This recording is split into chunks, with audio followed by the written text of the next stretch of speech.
Right, okay, this is the point at which I stopped the last video comparing the 150 and 130 brake horsepower maps, and this is the torque map. Now what I'm going to do is I'm going to have a look at the smoke map, or the IQ limited by the mass airflow meter. So I'm going to have a look at that one next. So I've just clicked on there and I'm going to find it in the other file. There we are, so there it is there. So there are the two maps. I can just about get it to fit on the page, just about get that one to fit on the page or the screen, so I can see them both now. And again, it would be interesting to know which bits are similar and which bits are not, so I'm going to just have a brief look across the top here. That looks like revs per minute, doesn't it? They're not exactly the same, are they? Look, 861, 924, 861, 1000, 1100. So they're not quite the same on that axis there. I doubt it's relevant, but they're not quite the same. Now let's have a look at what we've got here for the airflow. And again, the airflows don't quite match either. We've allowed for, or the designers have allowed for, a slightly higher airflow here. So it's got slightly different revs per minute axis and a slightly higher airflow. Now, I don't know how important that is at the moment, but what I'll do is just to double check that that's exactly what I am seeing. I'm going to highlight that and copy it, and then delete that, and then I'm going to go up and I'm going to put that onto the Passat map. So I'm going to paste that onto there and press delete, and sure enough you can see that these earlier figures up to 650 are the same, but 750, 850, 925 and so on, they've been increased slightly in this file compared to those original figures.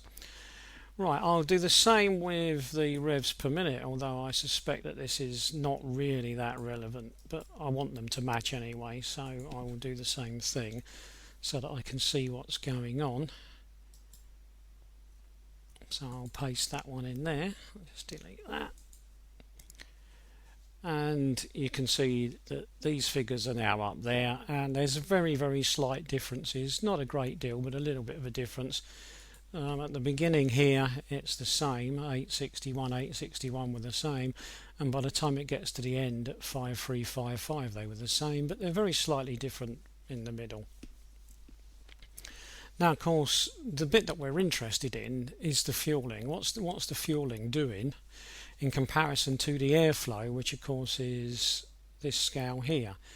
Now again, we could compare it, as I've said, with using the WinOLS comparator, but I think as we've got it right in front of us like this, it's just as easy to say copy,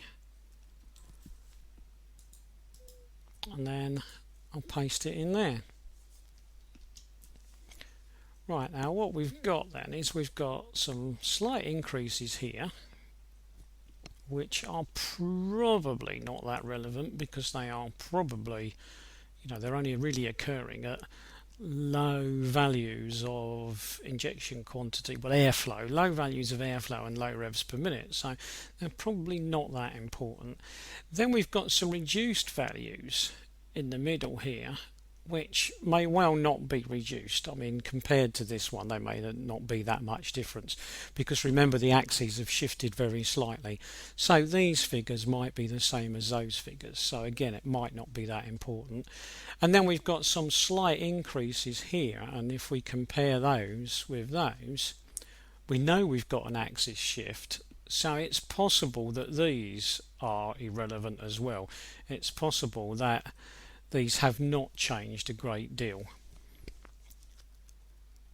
Because if you ever wanted to play with the map from a 130 to convert it to a 150, you would have to change the torque limit, which we just changed for the fun of it really, and now we're looking at the IQ as restricted or limited by airflow. That was another factor that would have to be changed. So it's not unreasonable to assume that we would want to change this if we were changing this map for a remap, which of course we're not, we're just comparing changes at the moment. And the interesting thing here is looking at the values, we are almost hitting 60, 59.5, in fact we're hitting 60 there. So this is a significant increase in that sense, because the number of milligrams before we know was still around about 50, 52, that sort of area. We're now being allowed about 60. So this MAF map will allow us to fuel up to 60 milligrams.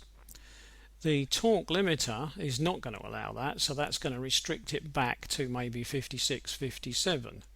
But that's still considerably higher than the 50, 52, that sort of area that we had before on the original 130. So maybe this would be a significant difference or a significant change. Now we would have to look at other maps to go with this map. In particular, we have to look at the boost map, because these airflow figures are not magic. They didn't come from nowhere. The only reason we've got higher airflow figures on this map compared to the original is because something must have happened on the boost map on the 150. So the next thing I'm going to need to do is to go and look at the 150.